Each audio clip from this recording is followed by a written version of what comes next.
Hello बच्चों, अब next question पे आते हैं। 7th का खा पार्ट। इसमें हमें एक समीकरण निकाय दे रखा है। इसमें 3x minus 2y plus 3z equal to 8, 2x plus y minus z equal to 1, 4x minus 3y plus 2z equal to 4। हमें इस समीकरण को आव्यूह विधि से हल करना है। हल करने का मतलब है कि हमें x, y, z की वैल्यू फाइंड करनी है। तो ये क्वेश्चन बहुत इंपॉर्टेंट है क्योंकि इस टाइप का एक क्वेश्चन आएगा और काफ़ी अच्छे नंबरों का आएगा। मतलब 4 से 5 या 5 नंबर का आ सकता है ये क्वेश्चन। इसमें समीकरण को आव्यूह रूप में लिखेंगे पहले, ठीक है।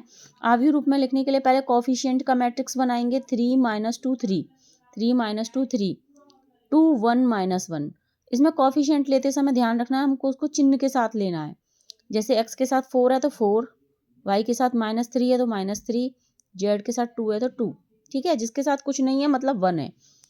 और x y z, अब देखो इसका मल्टीप्लाई करेंगे तो रो का कॉलम से करेंगे तो पहली इक्वेशन बन जाएगी, दूसरी रो का कॉलम से करेंगे दूसरी इक्वेशन, तीसरी रो का कॉलम से करेंगे तीसरी इक्वेशन।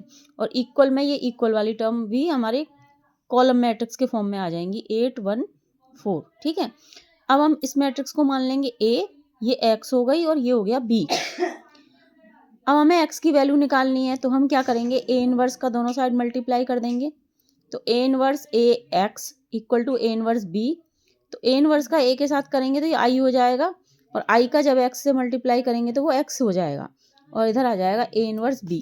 तो इस प्रकार A इनवर्स x की वैल्यू आ गई A इनवर्स B। तो मुझे A का इनवर्स निकालना पड़ेगा। A मुझे दे रखा है 3 माइनस 2 3, 2 1 माइनस 1, 4 माइनस 3 2। तो पहले मैं मोडे निकालूंगी। ए इनवर्स निकालने के लिए सबसे पहले हम मोडे निकालते हैं और चेक करते हैं क्या दिया गया मैट्रिक्स इन्वर्टेबल है या नहीं है। तो मैं पहली रो से निकाल रही हूँ, तो पहली रो के पहला एलिमेंट है 3, तो 3 का कोफैक्टर आ गया 1 माइनस 1 माइनस 3 2। दूसरा एलिमेंट है -2, तो यहाँ ये माइनस में आएगा क्योंकि ये 1 2 प्लेस पर है, तो इसका कोफैक्टर हो जाएगा 2 माइनस 1 4 2 विद माइनस साइन, ठीक है। क्योंकि इस दूसरे का निकालेंगे तो 2 माइनस 1 4 2, पर इसके साथ माइनस साइन आएगा क्योंकि ये ऑड 1 2 का सम प्लस ऑड होता है ना, इसलिए।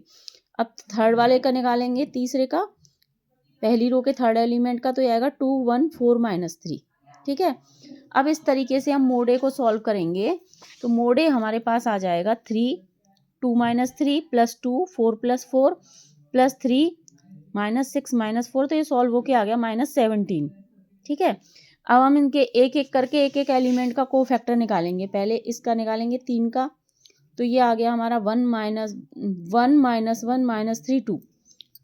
तो इसको सॉल्व करेंगे तो 2 प्लस 2 माइनस 3 आएगा, ये -1 आ गया, ठीक है। और उसके बाद A12 का निकालेंगे तो ये आएगा, देखो A12 का ये 2 माइनस 1 4 2, 2 माइनस 1 4 2, इसे सॉल्व करेंगे 2 2 जा 4 और प्लस 4 प्लस 4 आएगा, लेकिन ये नेगेटिव साइन के साथ आएगा क्योंकि 1 2 क्या होता है, ऑड होता है। ऑड वाले माइनस में आएंगे और जिसका सम इवन होगा वो प्लस में ही आएंगे, जैसे है वैसे ही। तो ये -8 आ गया।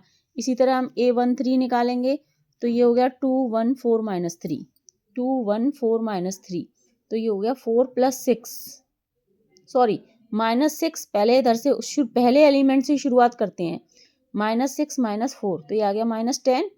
अब A21 निकालेंगे, A21 निकालेंगे तो ये आएगा -2 3 -3 2, -2 3 -3 2, तो ये हो जाएगा -4 प्लस 9। लेकिन यहाँ पर ये ऑड है तो ये नेगेटिव साइन आएगा, तो ये -5 आ गया। इसी तरह हमने A22 A23 A31 A32 A33 ये सब निकाल लिए। अब हमने A का सेकंडज आव्यूह निकाला, तो ये जितने भी सेकंड आए हैं इनको हम लिख लेंगे। जैसे पहले -1 -8 -10 -5 -6 1 -1 9 7। अब हम इसका क्या निकालेंगे, adjoint of A. Adjoint of A मतलब इसका परिवर्त निकालेंगे, यानी रो को कॉलम और कॉलम को रो बना देंगे। -1 -5 -1 -8 -6 9 और -10 1 7। तो इस तरीके से ये हमारा एडजॉइंट ऑफ ए आ गया। अब एडजॉइंट ऑफ ए में अगर मैं मोड ऑफ ए का डिवाइड लगा दूंगी तो वो क्या बन जाएगा, ए इनवर्स। तो मोड ऑफ ए मेरा यहाँ पर आ रहा है -17 और एडजॉइंट ऑफ ए ये आ रहा है, तो इस प्रकार ये बन गया, देखिए -1/17, और ये मैंने एडजॉइंट ऑफ ए को लिख दिया -1 -5 -1 -8 -6 9 -10 1 7। अब मैं इसमें यहाँ पर x बराबर a इनवर्स b था ना, इसमें a इनवर्स की वैल्यू पुट कर दी और b की वैल्यू पुट कर दी। तो अब 17 का डिवाइड हम बाद में लगाएंगे, पहले इसे बाहर ही रखा रहने देंगे क्योंकि अंदर किसी भी डिजिट में पूरा पूरा भाग नहीं जा रहा। तो पहले हम इन दोनों का मल्टीप्लाई कर लेंगे, तो रो का कॉलम से। तो -8 -5 -4 -64 -6 + 36 -80 10 8 जा 80 +1 +28। तो इस प्रकार ये सॉल्व करने पर आ गए, पहला वाला आ गया 8 और 5 13 और 4 17 माइनस के, और ये सॉल्व करके आ जाएगा -34 और ये सॉल्व करके आ जाएगा -51। फिर हम -17 का अंदर डिवाइड लगा देंगे तो ये हो जाएंगे 1 2 3। तो हमारी x की वैल्यू आ गई इस प्रकार 1 2 3। तो यानी x बराबर 1 कंपेयर करने पर y बराबर 2 और z बराबर 3। इस प्रकार ये सॉल्व हो गया। अब यहाँ एक चीज़ है कि हम इसमें आंसर को भी चेक कर सकते हैं। x की जो वैल्यूज़ आई हैं हम उन्हें गिवन इक्वेशन में पुट करके देख लें। जैसे 3 1 जा 3, 2 2 जा 4 और 3 3 जा 9। ये सॉल्व करने पर 8 ही आएगा आपका। ऐसे तीनों में रख के देखेंगे, अगर तीनों समीकरण सेटिस्फाई हो रहे हैं तो इसका मतलब हमारा आंसर एकदम करेक्ट है, और अगर नहीं हो रहे तो आंसर करेक्ट नहीं है। तो इसमें हम आंसर भी चेक कर सकते हैं, कोई गड़बड़ होगी तो हम उसे सही कर सकते हैं। ठीक है, और इसे बहुत तसल्ली से करना है जिससे कहीं प्लस माइनस में कोई गलती ना हो। अगर प्लस माइनस में कहीं भी कोई मिस्टेक हुई तो आपका आंसर गलत हो जाएगा। और ये क्वेश्चन बहुत इंपॉर्टेंट है, ध्यान से समझ के करिए, इसकी प्रैक्टिस कीजिए। Thank you.